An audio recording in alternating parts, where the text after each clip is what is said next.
su tarea. No, sí, o sea, a ver qué pasó por ahí, pero... Uno, digamos, acepta cuando uno se equivoca como tal, pero por decirte, no poner, digamos, si hay una suma de datos y todos están en milímetros. ¿Pero le pusiste las unidades al final o no? Exactamente, sí. ¿Sí? Al final, entonces, exactamente. Bueno, voy a ver eso. Intermedio, te castigó todo el ejercicio. Sí, hay formas en que uno puede poner la unidad al final de un cálculo. Esto sí se puede, tal vez, pero bueno, vamos a verlo. Por eso quiero esta semana ver si hacemos algunos ejercicios y hablar ahí de algunos de esos conceptos. ¿Está bien? Perfecto. Bueno, vamos a arrancar, chicos. Primera cosa. Yo quisiera que el día de hoy empezáramos a leer la GUM con sentido crítico. La vez pasada hemos hablado un poquito de la historia de la GUM, ¿verdad? Y uno de los problemas que la GUM tiene es que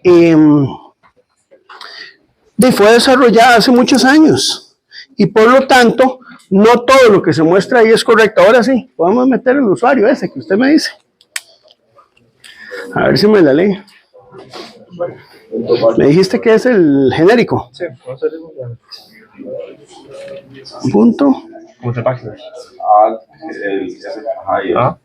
¿Y cuál? ¿Son? Aquí. Punto backslash usuario. Ahí está.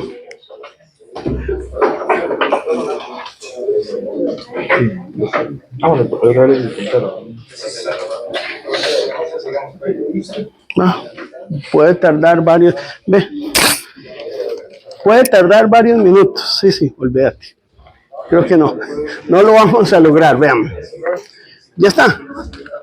Sí, lo que quería era ver si abríamos la GUM. Vamos a ver. Tenemos internet. Vamos a ver. Vamos a ver. GUM en español. Vamos a ver. No hay internet. Sí, si quieres ayudarme por ahí. Bueno, chicos, vamos a empezar a hablar de la GUM. La GUM tiene algunos errores. Algunos errores no es que sean voluntarios, pero han ocurrido justamente porque hay un desfase en la parte asociada al desarrollo histórico de la parte de estimación de incertidumbres. Entonces, por ahí quería hacer algunas anotaciones. Cuando ustedes empiecen a leer la GUM, yo les voy a pedir que lean las primeras páginas. Empieza con un poco de historia y definiciones. Yo creo que eso es importante, ¿verdad?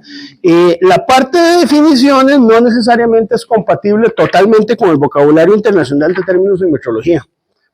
Prevalece la versión última, que es la del vocabulario internacional de términos en metrología. Entonces puede ser que alguno que otro término presente algunas discrepancias. Yo les he hablado la vez pasada de la INC 86, ¿verdad? La INC 6 lo que dice es que usted en general para estimar incertidumbres tiene dos tipos de incertidumbres, las de evaluación tipo A y las de evaluación tipo B. Los metrólogos tardaron cerca de 9 años en ponerse de acuerdo que esas dos se pueden sumar. Es decir, que usted puede agarrar la evaluación tipo A y la evaluación tipo B de incertidumbres y sumar esas dos incertidumbres a partir de lo que llamamos la ley de propagación de incertidumbres. Eso que tal vez hoy parece un poquito muy obvio, pues tomó un ratito desarrollarlo. Entonces, en lo que es la primera sección, nos habla a nosotros del alcance, para qué se usa la GUM. Lo que es la segunda sección nos habla a nosotros de los términos específicos y lo que es la tercera sección habla de conceptos. ¿Qué es incertidumbre? ¿Qué es mensurando? ¿Qué son consideraciones prácticas que usted tiene que tomar en cuenta, verdad? A veces utiliza algunos términos que son como, no sé, para mí poco precisos. Habla de criterio científico. ¿Qué es eso? Te toma un criterio científico para decir que es una incertidumbre. Bueno, léanlo por ahí. Yo quisiera que lo leyeran un poco con la parte crítica, ¿verdad? En la sección, ya les digo cuál, 3, en la 346, voy a leer un enunciado que dice: un patrón de tensión Zener de alta calidad se calibra por comparación con un patrón de tensión de efecto Josephson basado en el valor convencional de la constante de Josephson. ¿Alguno de ustedes ha oído hablar qué es la constante de Josephson? No. Bueno, la constante de Josephson ha tenido toda una historia, ¿verdad? Y se utiliza para lo que es la materialización del patrón del Volt. Esa constante tuvo por muchos años un valor convencional. Un valor convencional era porque no se había determinado o no se había medido específicamente cuál era el valor de esa constante o no se había definido. Ese valor convencional ya no existe, porque todo eso fue derogado en el año 2019 con las nuevas definiciones del Sistema Internacional de Unidades. Entonces, esto que está aquí, donde dice que la incertidumbre relativa de la diferencia de potencial del patrón Zener es 2 por 10 a la menos 8, pero cuando se expresa en el SI hay una incertidumbre debido a la definición de la constante de Josephson, es mentira, porque la constante de Josephson hoy ya no tiene incertidumbre. La constante de Josephson se usa en lo que son patrones de tensión. Y la constante de Josephson, podríamos decir que por definición la llamamos K sub J y se define como 2 veces la carga elemental entre la constante de Planck, donde el valor de la carga elemental, hoy por hoy, de acuerdo con los datos de Codata, que son los más actualizados, corresponde a esto en Coulomb, ¿verdad? Y la constante H de Planck, 626,070, 15 por 10 a la menos 34 Joule por Hertz a la menos 1 medio. Muy bien. Es interesante, la constante es Joule Hertz a la menos 1. No es Joule segundo, ¿verdad? Si vos trabajas H barra, sí es Joule segundo, pero esta es Joule por Hertz menos 1. Si usted llega y sustituye estos valores acá, obtiene la constante de Josephson, que obviamente va a ser un numerito algo incómodo de escribir. Voy a escribir solo algunas cifras de ese número. Cuando aquí hay 4 cifras, no es necesario hacer la separación cada 3 cifras, pero aquí sí, ¿verdad? Y esto, bueno, por 10 a la 9, Hertz, Volt a la menos 1. Entonces la constante de Josephson no tiene incertidumbre. Entonces esa parte que está descrita en el 346, en el ejemplo del patrón Zener, es falso. Está malo, está incorrecto. No porque se quisiera que estuviera incorrecto, es porque ya la GUM está empezando a quedar desactualizada. Es del año 1995, chicos, han pasado 30 años. Es lógico que hayan cosas que ya no se encuentren al día. Entonces, eso por ahí. ¿Ven? ¿Por qué qué? ¿Cómo? ¿Por qué no son múltiplos? 10 a la 9 aquí. Se podría usar, lo que pasa es que en las definiciones del SI vos tratás de escribir las constantes fundamentales en términos de las unidades de base. Cuando vos vas a reportar ya un valor de una medida concreta, sí es preferible utilizar los prefijos del SI. Pero aquí, al ser constantes fundamentales, se prefiere dejar de esta manera. Entonces es más un tema de convención, ¿de acuerdo? Entonces eso por ahí. Hoy voy a arrancar con lo que es la sección 4, que dice evaluación de la incertidumbre típica. Incertidumbre típica es el equivalente a decir incertidumbre estándar. Dentro del contexto, digamos, de este curso, típica y estándar son equivalentes. En Costa Rica se utiliza más comúnmente el término incertidumbre estándar. Muchas gracias, Ale, por ahí. Poneme ahí la sección 4, porfa. Creo que está en la página 11. Lo pones en grande, porfis. Te lo agradezco. Un poquito más arriba. Ahí. Démoslo por ahí. Perfecto, te lo agradezco, ¿vale? Bueno, entonces cuando uno arranca con la GUM, vienen varias cosas. Yo lo que quiero es que lean esto con un ojo crítico y tratemos de... Es parte de lo que hemos hecho. Ustedes ya han hecho estos cálculos. Lo que pasa es que para entender bien la GUM hay que haber hecho cálculos de incertidumbre antes. La GUM empieza con un primer concepto, que es el modelo de medición. Resulta que tenemos lo que se llama un modelo de medición. Hay un concepto que es fundamental dentro de la física y particularmente en metrología. Cuando nosotros medimos, lo que nosotros medimos básicamente es una metáfora de la realidad. Las ecuaciones de la física no nos describen la realidad. Es una metáfora de la realidad que modelamos a través, valga la redundancia, de modelos. Hay modelos que son físicos y hay modelos que son geométricos, hay modelos que son matemáticos, pero hay que crear un modelo de medición. El modelo de medición, en el caso más sencillo, pues básicamente es una función de medición, como esta que ustedes pueden ver por ahí, donde y es la variable de salida, es decir, el mensurando, y las variables que van desde x1 hasta x2 son variables aleatorias que son independientes. Estos son distribuciones de probabilidad. Entonces, esta es una función de distribuciones de probabilidad. Como tal, a esa función de distribuciones de probabilidad, para poder tratarla, tenemos que trabajar con los mejores estimadores de esas funciones de probabilidad, densidad de probabilidad. Entonces, un ejemplo de lo que puede ser una función de medición, perfectamente puede ser este que está aquí. Como ustedes lo pueden ver, la potencia, cuando se aplica una diferencia de potencial a los bornes de una resistencia, va a depender de la diferencia potencial de una resistencia R sub 0, de un coeficiente que lo vamos a llamar coeficiente lineal de temperatura, y de una diferencia de temperatura donde esta resistencia R sub 0 es medida a la temperatura de referencia T sub 0.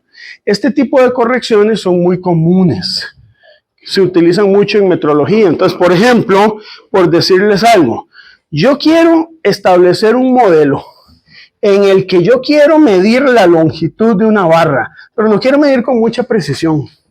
Y me interesa medir esta longitud a una temperatura de referencia que, por ejemplo, pueden ser 20 grados Celsius. Voy a llamar a esto L sub 0 y a la temperatura de referencia 20 grados Celsius.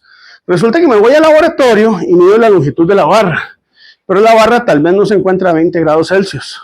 Pero yo puedo monitorear la temperatura y yo puedo decir, bueno, yo sé que mi longitud va a ser una longitud que yo mida,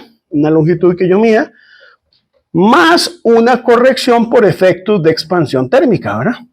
Como ustedes lo vieron en sus cursos de física general, se escribe de esta manera, la podemos escribir así, donde esto es T menos T sub 0, y donde la longitud L sub 0 básicamente es medida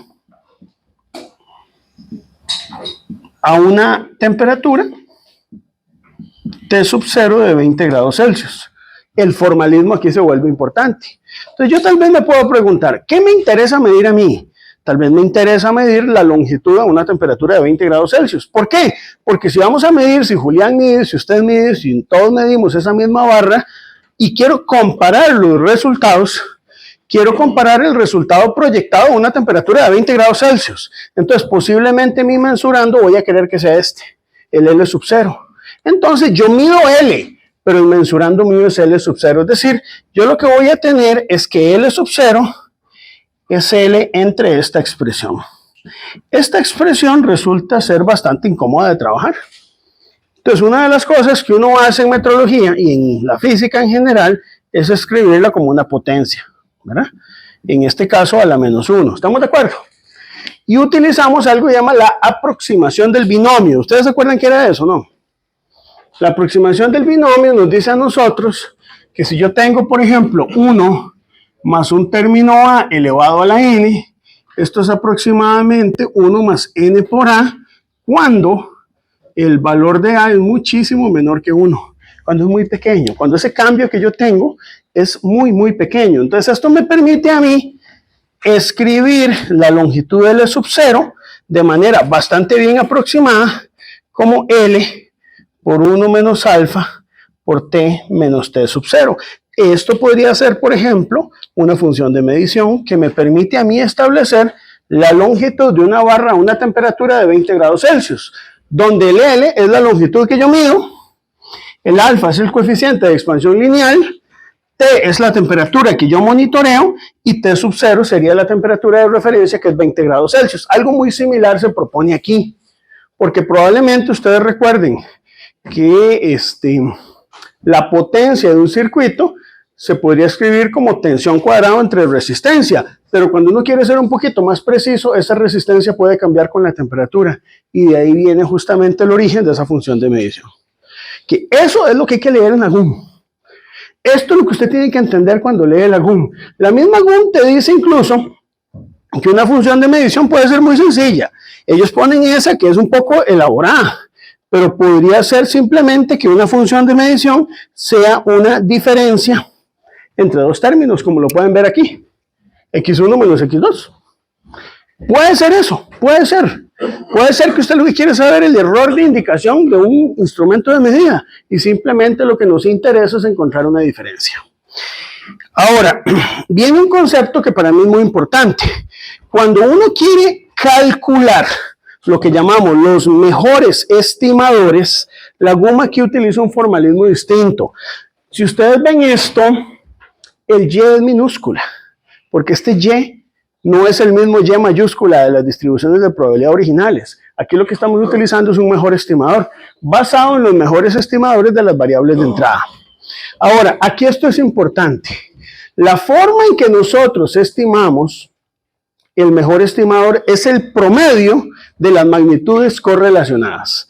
Eso lo estuvimos viendo en el ejercicio de la densidad del aire, ¿se acuerdan? A ver, repasémoslo. La densidad del aire dependía de tres variables. ¿Cuáles eran?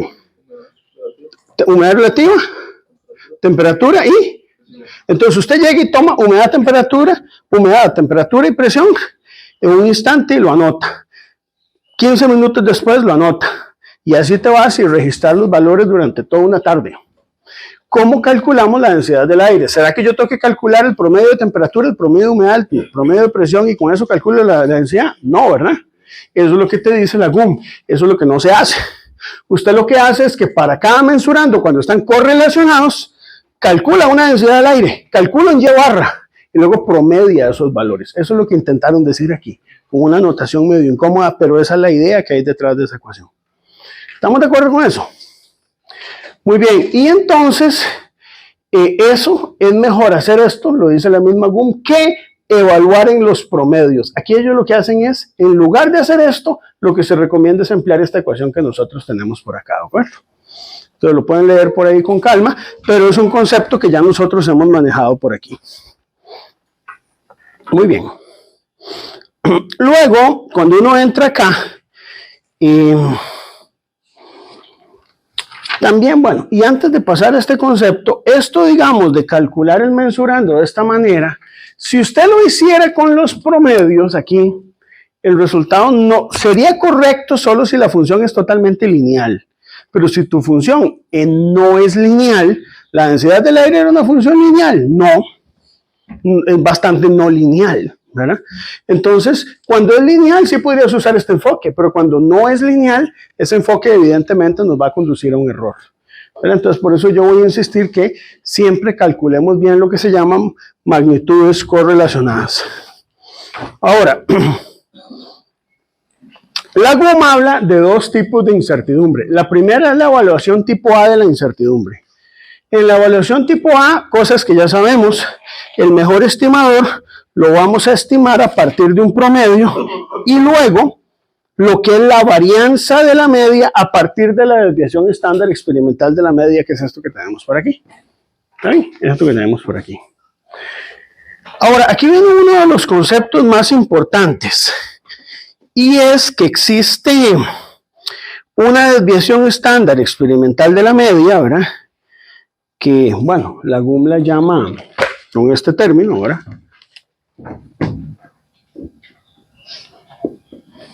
La varianza experimental de la media, pues está al cuadrado, es esta que está aquí, ¿verdad? Pero está este otro término que lo llamamos la varianza de la media. De repente nos parecen lo mismo, ¿verdad? De hecho, la varianza de la media se define como la varianza entre n y esta se define como desviación estándar entre n. Usted puede sacar la raíz, ¿verdad? De la primera y lo que tenés es desviación estándar entre raíz de n y la segunda, que básicamente es sigma entre raíz de n. Como que se parecen mucho. De repente si uno lo ve tontamente es como lo mismo, ¿verdad? Pero no es lo mismo. No es lo mismo. ¿Por qué no es lo mismo? Porque básicamente esta expresión que tenemos por aquí es un mejor estimador. El S es un mejor estimador. Es lo que llamamos un estimador muestral. Mira, véanlo de esta manera. Yo siempre tuve un profesor muy bueno, se llamaba Gerardo Padilla, que me lo explicaba así. Esta varianza que yo tengo aquí es mi intento humano por tratar de modelar, de comprender esa muestra. O sea, yo quiero entender un fenómeno físico. Yo humanamente estoy limitado a poder tomar una muestra pequeña, 4, 5, 10 datos. Sin embargo, la muestra es solo eso, un mejor estimador.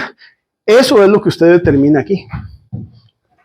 Y esto lo determinamos a partir de esto que llamamos desviación estándar muestral, donde la desviación estándar muestral es un estimador que va a ser bueno en el tanto la muestra sea grande y representativa y tenga suficientes grados de libertad.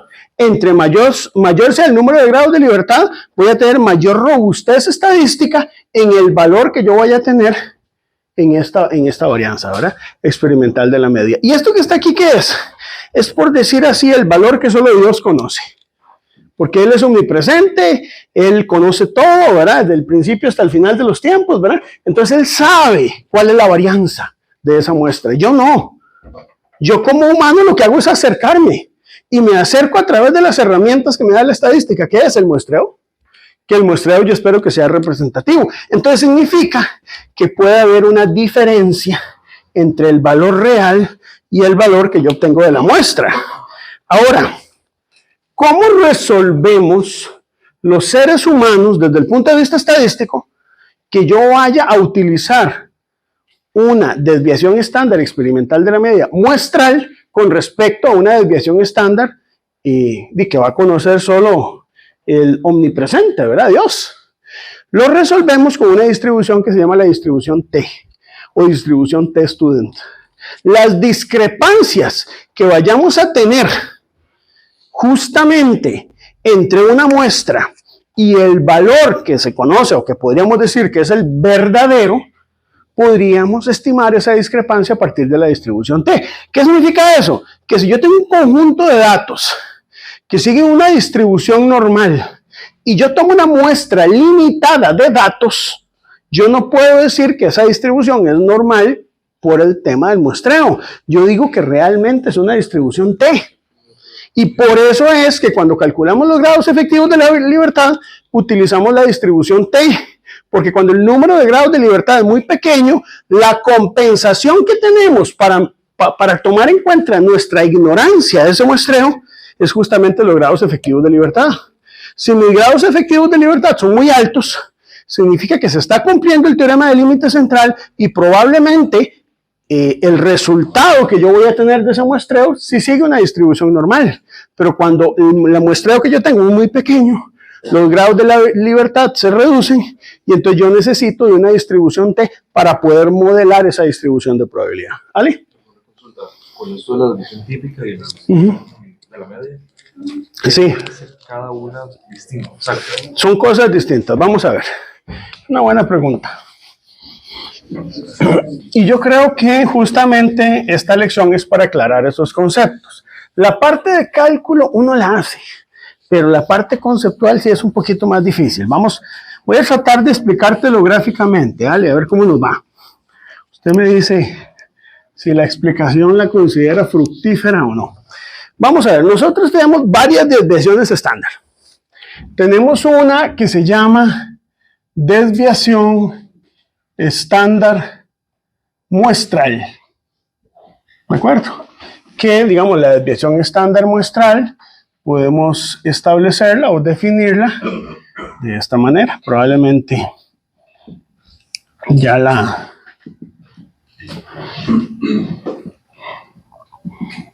Mira, esa es la que uno ve en estadística. Se llama desviación estándar muestral. ¿Qué significado tiene una desviación estándar muestral? Pues básicamente es un estimador de la desviación estándar, suponiendo que los datos pues siguen una distribución de probabilidad normal.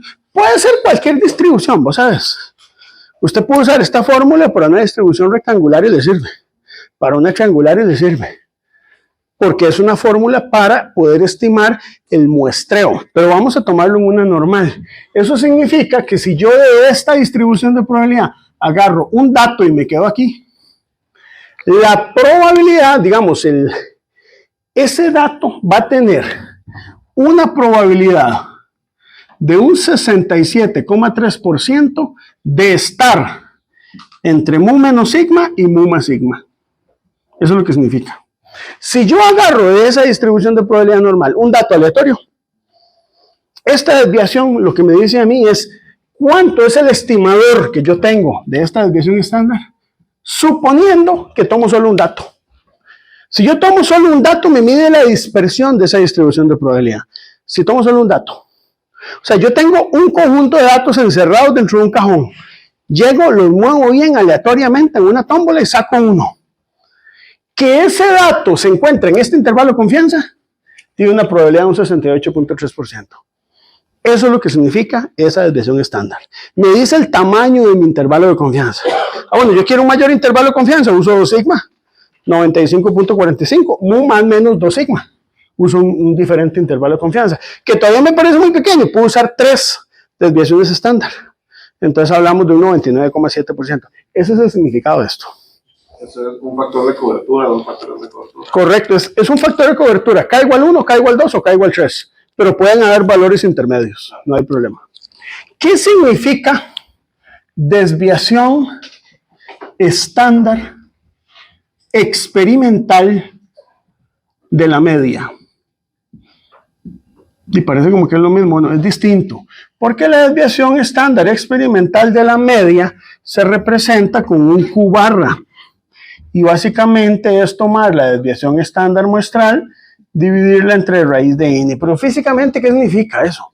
Significa que yo voy a tener un muestreo, yo puedo sacar un promedio de esos datos y ese promedio, ya por promediar, por el simple hecho de promediar, yo meto una incertidumbre.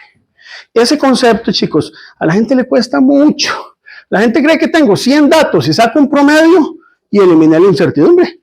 Porque yo promedié y un promedio es un mejor estimador. Funciona mejor un promedio que 100 datos porque psicológicamente los seres humanos nos cuesta mucho trabajar 100 datos, pero un dato sí lo entendemos bien. Y sacamos promedio en abuso para cualquier cosa. A veces tomamos análisis de resultados solo con promedios y eso está mal. Si no consideramos que ese promedio tiene una dispersión. Pero ¿cuál es la dispersión de este promedio? Vean qué interesante. Ese promedio sigue una distribución normal, que es distinta a esta. Ese promedio realmente es un estimador de la media. ¿Ok? ¿Qué significa un estimador? Es un estimador insesgado. Que entre más grande sea tu muestra, más se va a parecer ese promedio al valor de la media real. ¿Y quién conoce el valor de la media real? Solo Dios. Nadie sabe cuál es el valor de la media y nadie sabe cuál es el valor de la desviación estándar real. Sin embargo, vean qué interesante. Si tu muestreo es representativo y suficientemente aleatorio, el ser aleatorio le da una restricción importante a tu modelo, nos vamos a acercar al valor real conforme aumentamos el tamaño de muestra. Claro, vea que esa es la raíz de n. Entonces, digamos, si usted quiere, por ejemplo, duplicar, o sea, si quiere reducir a la mitad, tenés que elevar al cuadrado el número de datos. O sea, si usted, digamos, tiene una muestra de 4 datos y no está conforme, quiere reducirlo a la mitad, y la próxima muestra que le sigue es de 9 o de 16, para que realmente veas una reducción. O sea, hay que incrementar en un valor muy alto, una potencia cuadrática, el número de datos, para que tengas una reducción proporcional en el valor de la incertidumbre que vos tengas en la media. Y esta media, por decirlo así, va a tener un intervalo de confianza donde se va a encontrar razonablemente la media. Y ese intervalo de confianza lo vamos a definir a partir de la desviación estándar experimental de la media, ¿verdad? Es decir, este límite, si usted lo quiere a un 68,3%, por ejemplo, este límite superior va a ser en la media, vamos a representarlo con el Q barra, que es mi mejor estimador, ¿verdad? Más este valor y menos este valor. Entonces, ¿qué es la diferencia conceptual? Que cuando usted trabaja la desviación estándar experimental de la media, estamos dando un intervalo de confianza del promedio, no de un dato. del promedio. Por eso es que se promueve que usted utilice justamente muestras suficientemente grandes con muchos datos, precisamente para poder reducir esa incertidumbre que se da por el tema de la dispersión. ¿Está bien? La media lo que estuvimos usando como la incertidumbre por repetitividad. Y ahora me está pidiendo contraseña. ¿Cuál es? Nada más le doy enter. ¿Cómo? Perdón. La desviación estándar experimental de la media es lo que estuvimos usando. Correcto, como incertidumbre por repetibilidad. Porque aquí lo que la GUM dice, ve que les tardó 9 años al mundo ponerse de acuerdo en esto, así que usémoslo, es que la mejor forma de estimar la incertidumbre por repetibilidad es a través de la desviación estándar experimental de la media. Esto parece como muy concreto, ¿verdad? Pero realmente tomó un ratillo ponerse de acuerdo en hacerlo de esta manera, ¿verdad? Sí. Digamos, en la práctica, yo tengo un conjunto de datos ¿Sí? y digamos, que es preferible que yo haga una test driven, no es tan grande el grupo de datos, hago una prueba de normalidad de los datos como normal. Porque, digamos, algunas fuentes dicen que DLT se cumple con 50, con 100, con 200, Sí. con 30. Entonces, realmente, ¿qué gano yo con hacer una prueba de normalidad y versus usar una test driven? ¿Cuándo es conveniente? Sí, muy buena pregunta, muy buena pregunta. A ver, la prueba de normalidad, ¿cuándo es importante? Cuando usted tiene distribuciones de probabilidad que son altamente, digamos, no normales. Por decirte algo, si tenés una bimodal, ¿verdad? Una bimodal es interesante, porque una bimodal son distribuciones donde los datos se distribuyen de esta manera. Entonces, vos tenés dos modas, la 1 y la 2, ¿y cuál es el mejor estimador? Entonces resulta que ahí no se pudo utilizar estadística paramétrica. Hay que usar estadística no paramétrica. Entonces, hay de todo. Hay gente que agarra las dos modas y las promedia. Eso es una tontera, porque está reportando como mejor estimador un valor que ni siquiera existe, que ni siquiera es probable, que incluso puede ser de probabilidad casi nula. Entonces, ahí, por ejemplo, es importante una prueba de normalidad. Hay, por ejemplo, datos que tienen asimetrías importantes, es decir, que cuando usted llega y construye el histograma, se comportan de esta manera. Y resulta que con ese tipo de comportamientos tenemos problemas de asimetría. Y al tener problemas de asimetría hay muchas pruebas estadísticas que no se pueden aplicar, como el ANOVA. Entonces ahí lo que uno hace en esos casos es hacer una transformación de los datos para poder convertirlos en datos normales. Hay varias formas de poder hacer transformaciones de datos. Hay técnicas que se llaman, por ejemplo, estabilización de la varianza, que es cuando usted tiene varianzas que cambian con respecto, digamos, al mensurando, que son mayores conforme el mensurando es mayor. Entonces usted hace una estabilización de varianza a través de una transformación. Pero entonces hay datos que si vos no los transformas, no puedes aplicar las técnicas de análisis de varianza. Entonces ahí se vuelve muy importante utilizar las pruebas de normalidad. La que vimos aquí es una, pero hay otras. La test driven, ¿cuándo se usa? Cuando usted tiene plena fe, evidencia, o fe, porque a veces trabajamos con fe, de que los datos siguen una distribución normal, pero usted tiene un muestreo limitado. Entonces, usted tiene que tomar una decisión, digamos, si yo tengo, como dice usted, 30 datos, ¿eso es normal o no? Vea, si usted tiene 30 datos, la respuesta tajante es que no es normal. Va a ser normal hasta que el número de datos sea infinito. Pero entonces, ¿a partir de qué cantidad de datos sé que el error entre tomar una distribución normal y una distribución T va a ser despreciable? Yo me defino ese error. Habíamos hablado que una opción es establecer un número efectivo de grados de libertad y que una relación muy útil para eso es esta que yo les había dado, un medio de la incertidumbre relativa a la menos 2. Esto nos dice a nosotros que, por ejemplo, ya con 50 grados de libertad, el error que usted puede cometer en un muestreo entre considerarlo normal y distribución T es 10%. Porque siempre va a haber un error, pero ya un 10% se considera suficientemente pequeño como para que no sea tan importante. Yo he preguntado, porque por ejemplo, en la tarea, yo soy como desconfiado, digo yo. Entonces, yo decía, ¿puedo usar T por los grados de libertad? Sí. Prefiero hacer una prueba de normalidad. Entonces, yo una prueba de normalidad, dice, si son normales, en el intervalo lo que estamos trabajando. Dice, puede ser. Es conveniente empezar a usar, por ejemplo, el intervalo de confianza la normal o a la T, porque eso sí cambia bastante el resultado. Bueno, yo te digo, el tema con usar una distribución normal es que tu muestra tiene que ser suficientemente grande. Ahora, ¿suficientemente grande qué es? Es lo que te estoy diciendo. 50 grados de libertad, si usted considera que un 10% es una diferencia importante. O sea, no importante. Ahora, usted puede usar siempre distribución T y puede usarla siempre, no hay ningún problema. Lo que pasa es que puede ser que esté usando una herramienta muy fina a nivel de cálculo para algo que tal vez no lo requiere tanto. Pero si usted quiere, puede usar distribución T siempre. De hecho, cuando vamos a calcular factores de cobertura en función del número de grados de libertad, casi que lo que la GUM dice es de utilice siempre que sea posible la distribución T. En todo caso, cuando el número de grados de libertad es muy grande, esa distribución T va a converger a una normal. No sé si con eso te respondo por ahí. ¿Está bien? ¿Vale? Ajá. No, decimos como si se cumple, podemos trabajar con lo que... Con una normal, sí. ¿Qué herramientas tenemos nosotros para evaluar si se cumple o no? El número de grados efectivos de libertad. Usted calcula el número de grados efectivos de libertad y si ese número de grados efectivos de libertad es suficientemente alto, ¿qué significa alto?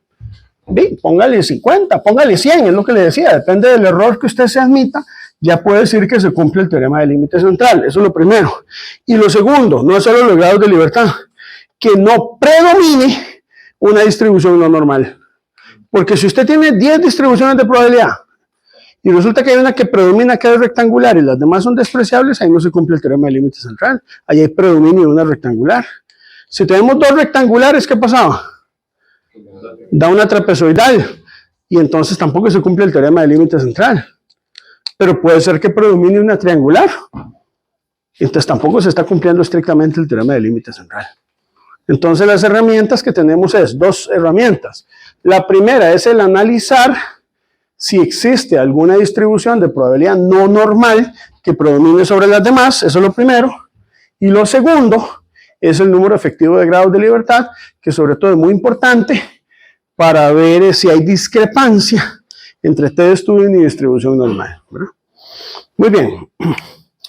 Ok, entonces yo les voy a pedir que vayan leyendo eso, la GUM yo creo que eso es muy rica. Ahora, vamos con esta parte, chicos, esta me interesa mucho, que es la evaluación tipo B de la incertidumbre. Si ustedes ven la GUM, nada más les aclaro esto, hablan de lo que se llaman mediciones bien diseñadas y bajo control estadístico.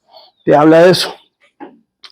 Entonces, cuando usted tiene una medición bien diseñada y bajo control estadístico, es cuando usted tiene un análisis de varianza en el cual no tenés diferencia significativa entre tratamientos, que es lo ideal, ¿verdad? Y entonces nos hablan a nosotros que la incertidumbre por evaluación tipo A es una mancomunada entre N. Ellos la llaman SP. El SP es una desviación estándar experimental que nosotros vimos como si fuera una mancomunada. ¿De dónde sale esta mancomunada? Del análisis de varianza, ¿de acuerdo? Del análisis de varianza ya hemos visto cómo salía de la mancomunada. ¿Se acuerdan de eso? Sí. La mancomunada salía de la desviación estándar muestral de todos los datos que usted tiene en la tabla de ANOVA. Ahora, si hay diferencia significativa entre medias, la ideal es corregirla. Pero si no se puede corregir, recuérdese que usted lo que trabajaba aquí es una desviación estándar de los promedios de cada uno de los tratamientos. ¿De acuerdo? Eso es lo que se hacía. Entonces yo creo que por ahí también la GUM menciona eso. La GUM, como no es un libro de texto, es una guía, de repente parece ser un poco oscura, pero eso es todo lo que se dice hasta la sección 4.2. La sección 4.3 me gusta mucho porque yo siento que es muy esclarecedora, chicos. Nos habla a nosotros de lo que es la evaluación tipo B de la incertidumbre y básicamente el método de evaluación tipo B ¿en qué consiste? Consiste en suponer que una incertidumbre, como no la puedes determinar por métodos estadísticos a partir de datos, usted supone, como dicen ellos, con criterio científico que sigue algún tipo de distribución de probabilidad. Ahora, si uno lee la GUM en esta parte, yo les voy a pedir que la lean con calma, así con la manita en el corazón. Y vean esto que está aquí. Decisión científica. La incertidumbre se establecerá mediante decisión científica. ¿Qué es eso? Basada en toda la información. Decisión científica. Se lo dejo ahí. Yo no tengo la respuesta. ¿Cómo sabe usted si está tomando una decisión científica o no? Para eso estamos en este curso, para aprender un poquito el criterio de qué significa decisión científica. Ahora, chicos, vea, como todo en la vida, usted quiere llegar a aprender de un tema, vea las contradicciones de ese tema. Así es. Usted quiere llegar a aprender del Sistema Internacional de Unidades. Vaya y estudie por qué el kilogramo lleva una K delante del gramo y es una unidad de base. ¿No les parece a ustedes que eso es una... O sea, si vienen los extraterrestres a ver nuestro sistema de unidades, ¿cómo le responde usted a eso? Eso parece de repente que no tiene sentido. Bueno, son las contradicciones. La GUM tiene sus contradicciones. Te dice que hay que establecer decisión científica. Sin embargo, te limita cómo debe tomar esa decisión científica también. Hay distribuciones de probabilidad que usted no las puede tomar como le dé la gana. Entonces hay que entender un poquito esa contradicción. Para ello, quiero que veamos algunos ejemplos. El primer ejemplo, chicos, de la GUM, muy rápidamente, nos dice lo siguiente. Tenemos un certificado de calibración que indica que la masa patrón de acero inoxidable, digamos, de valor nominal igual a 1 kilogramo, da esto que está aquí. Está en gramos. ¿Por qué no la ponen en kilogramos? Es lo que te digo. Está bien. Y la incertidumbre de ese valor, que es 240 microgramos, está para 3 desviaciones típicas.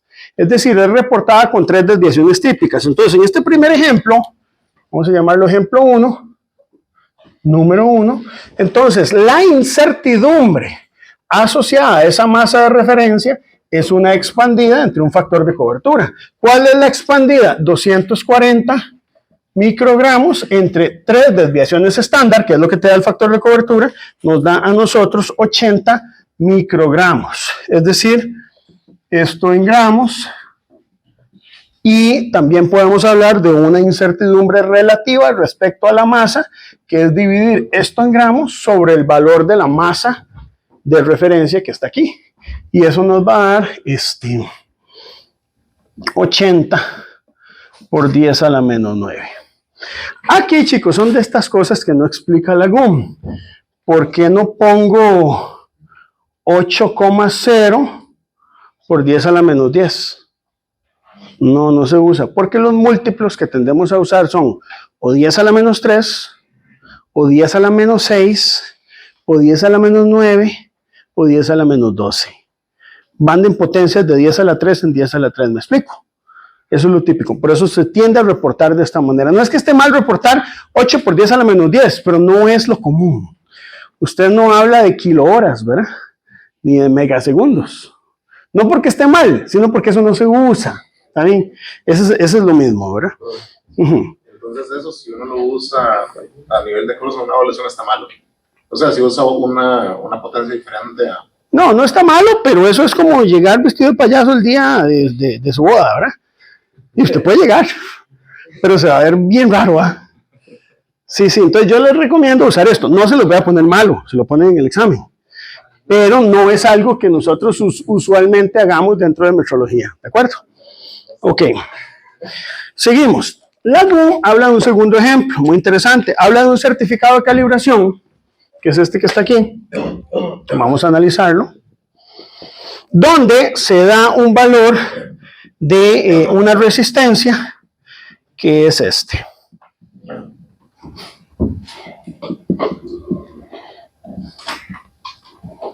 Este valor es a una temperatura de 23 grados Celsius. Vuelvo al punto de las contradicciones.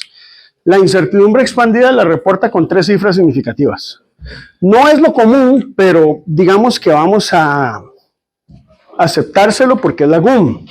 Y nos dice la GUM que esta incertidumbre define un intervalo de confianza del 99%. Entonces, chicos, aquí en la distribución normal, quería decirles algo. Yo sé que todos ustedes posiblemente estuvieron, perdón la palabra, pariendo con los factores de cobertura de la distribución normal. Me imagino que sí, con las tablas, viendo a ver dónde sacan la función Yo voy a darles una herramientita, ya ahora, a ver, ya una vez que usted se echó yo, usted va a decir, profe, ¿por qué no nos dijo esto antes? Bueno, pues yo quería tener un poquito que lo tuvieran por ahí. Y es lo que se llama la función de error, que estuvimos viendo nosotros en algún momento por ahí. Resulta que, digamos, en una distribución que sea normal, una de las cosas que a nosotros nos interesa es determinar el factor de cobertura acá en función de la probabilidad de cobertura. Por ejemplo, nosotros sabemos que para una probabilidad de cobertura de 68.3% el K es 1. Para una probabilidad de cobertura de un 95,45% el K es 2. Y para un 99,7% el K es 3. ¿Verdad? Eso sí lo sabemos. Pero si fuera otro valor, si usted quiere el factor de cobertura para un 50%, como decía ahí, ¿verdad? O el factor de cobertura para un 84.6%. ¿Cómo lo hace? Hay una función para determinar eso. Y básicamente el factor de cobertura es raíz cuadrada de 2 por la función de error inversa de la probabilidad de cobertura que usted elija, ¿verdad? La función de error inversa no está en cualquier inteligencia computacional, digamos. El nivel en que están ustedes, chicos, yo creo que ustedes sean conscientes, ya una hojita de Excel, de esas que usted compra de Microsoft, de repente a usted se le empieza a quedar cortita. Ya usted necesita Wolfram, necesita, no sé si usted siente eso, necesita Python, y puede ser que todavía se le quede corta, porque hay que ir a buscar esta función, la función de error inversa. Hay formas de poder estimarla, chicos. La función de error inversa se puede estimar a partir de una aproximación de Taylor también, que solo para que tengan idea, esta expresión de aquí, aproximada por Taylor, en valores cercanos a 0, solo la voy a escribir para vacilar, vean. Esto tómelo como un vacilón.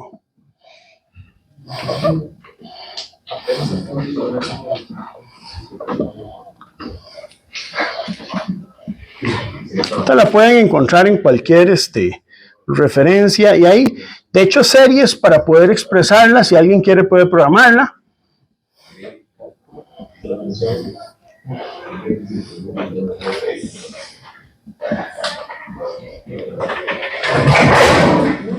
¿Qué pasó? Tengamos cuidado, por favor.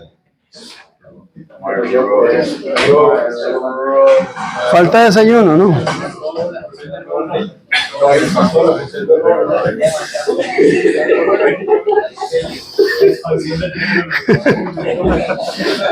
Nada pasa, todo bien, ¿verdad? Esa es una aproximación, pero eso si acaso nos da 3 cifras significativas. O sea, si acaso nos da 3 cifras significativas, pero no, esa es una forma de determinarla, ¿verdad? El tema es el siguiente, ¿verdad? El tema es el siguiente. Usando, digamos, cualquier función que ustedes deseen para poder determinar cuál es el factor de cobertura, nosotros sabemos que para un 99% ese factor de cobertura va a ser de 2,58. Por lo tanto, la incertidumbre estándar de la resistencia van a ser la expandida, que son 129 microohm, dividido entre 2,58, que es el factor de cobertura. Es lo mismo, U entre K. Y esto nos va a dar a nosotros 50 microohm, y podría representarlo también como una incertidumbre relativa adimensional, dividiéndola entre la resistencia, entre el mensurando, dándonos como resultado 5 por 10 a la menos 6, ¿verdad? Solo sirven para distribuciones normales, correcto. Sí, solo para distribuciones normales sirve, ¿verdad? Pueden buscarla. Y es la error inverso la que necesitamos para el K. Puedes hacerla al revés, porque ustedes pueden usar herramientas como, por ejemplo, buscar objetivo o el solver de Excel. Porque Excel tiene la función de error, pero no la inversa. Al menos mi versión no tiene la inversa, y no sé la de ustedes, pueden revisarlo. Entonces usted lo que tiene que hacer es ir probando cuál factor de cobertura te dé la probabilidad de cobertura que usted quiere. ¿Verdad? Ese es el asunto. ¿Está bien? Ok. Ya casi hacemos la pausa, chicos, ya casi. No me voy a ir sin la pausa ahorita. Nada más déjenme ver este ejercicio, que a mí siempre me ha gustado mucho. Es el 435 de la GUM. El 435 tiene que ver con un ejercicio que les dejé en la tarea 2, ¿Qué? ¿Sí? ¿No habían tomado datos? Sí, perdón. Y lo segundo, ¿por qué es X a la 2? Digamos, vas a X a la 7, X a la 2. No, ese no es X a la 2, yo creo que ese es X a la 9, es que yo lo escribí mal. Así. Sí. Sí, espérate para ver, sí. Sí, es X a la 9, ahí fue que lo escribí mal, disculpe. Bueno, aquí es básicamente 240 entre 3 te da los 80 microgramos, ¿verdad? Bueno, voy a escribir por aquí. Este es el ejemplo 3. Básicamente el ejemplo 3 nos dice a nosotros que hay un técnico que, digamos, realiza piezas, o sea, construye piezas y la dimensión es de una pieza con una probabilidad del 50%. Él dice que se encuentran dentro de 10,07 milímetros y 10,15. Es decir, si él llega y toma una muestra de todas las piezas y esas mediciones, esas dimensiones de las piezas siguen una distribución normal, el 50% se encuentran dentro de ese rango. Eso es lo que él dice. Es decir, si quieren verlo, eso es como decir que la longitud de esas piezas sea de 10,11 más menos 0.04 milímetros, pero siguiendo una distribución normal, no una rectangular, con una probabilidad de cobertura del 50%. Entonces, ¿cuánto es la incertidumbre estándar de eso?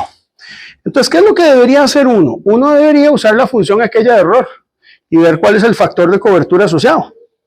Eso es lo que uno debería hacer. Entonces, para un 50%, que sería P igual 0,5, el factor de cobertura obtenido con esta función de error de aquí, con la aproximación, nos va a dar a nosotros 0,6745. Ese es el factor de cobertura.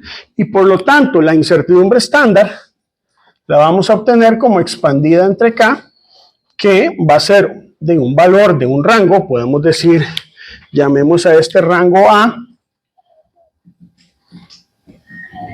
Ese es el rango. Es el, digamos, semi-intervalo. A dividido entre el factor de cobertura, que es 0.6745, que podría también ser escrito así, 1.48 por ahí, es lo mismo, nada más estoy sacando el inverso. Y si usted sustituye el A por el valor de 0.04 que está aquí, pues nos va a dar a nosotros 0,059 milímetros.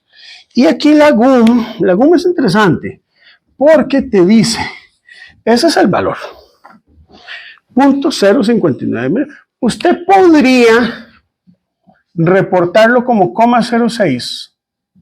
La GUM te dice, sí, puedes hacerlo, porque está redondeando hacia arriba. Puedes redondear a una cifra significativa, siempre y cuando ese redondeo no haga que tu incertidumbre estándar quede subestimada en más de un 5%. Entonces puedes reportarlo o como 0,059 o como 0,06 la incertidumbre estándar asociada a esa probabilidad, ¿verdad?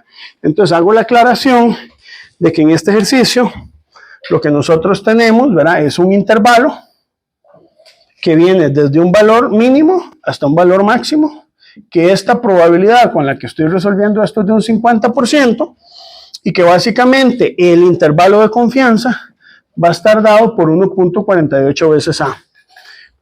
Eso es lo que nos está diciendo a nosotros la incertidumbre estándar, es decir, lo que yo llamo incertidumbre estándar es justamente este valor. La incertidumbre estándar es mayor que este intervalo que usted tiene por acá. No siempre la incertidumbre estándar es menor al intervalo A, puede ser mayor al intervalo A. Cuando las probabilidades de cobertura estén por debajo del 68.3%, la incertidumbre estándar va a ser mayor que el intervalo que yo estoy trabajando de confianza. Cuando las probabilidades de cobertura sean menores al 68.3%, cuando sean mayores, puede ser que sí sea menos, ¿verdad? ¿También? Les recuerdo que el factor de cobertura para un 90% de probabilidad es K igual 1,64. Para un 95% es K igual 1,96. Y para un 99% el K es 2,58%, ¿verdad?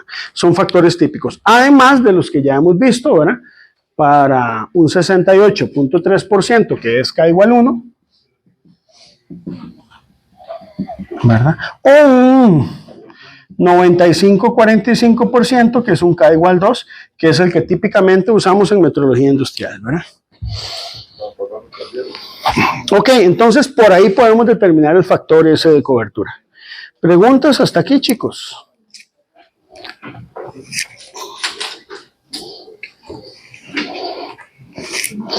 Bueno, eso dice la GUM, ¿verdad? Y yo les invito a que lo vean por ahí.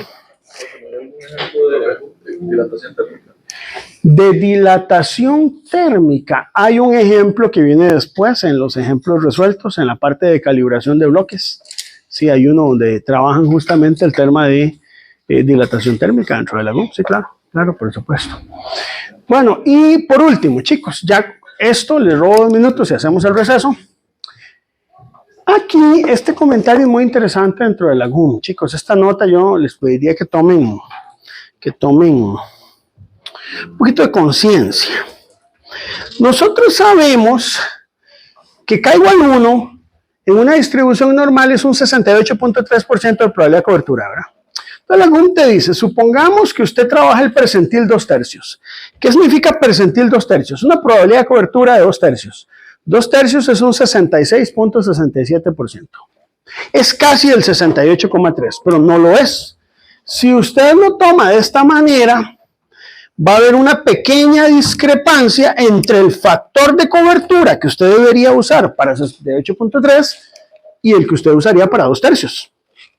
Ese factor de cobertura, cuando la probabilidad de 2/3, es decir, 66.67, es de 0.96740, es casi 1. 0,97 prácticamente, ¿verdad? Entonces, cuando usted llega y calcula, por ejemplo, el intervalo de confianza, que usted sabe que es la incertidumbre expandida entre el factor de cobertura, pongámoslo así. Si la incertidumbre expandida es un valor de A y un semi-intervalo entre 0.96742, esto podría ser escrito así, perdón. Pues podría escribirse así, que es casi igual a A.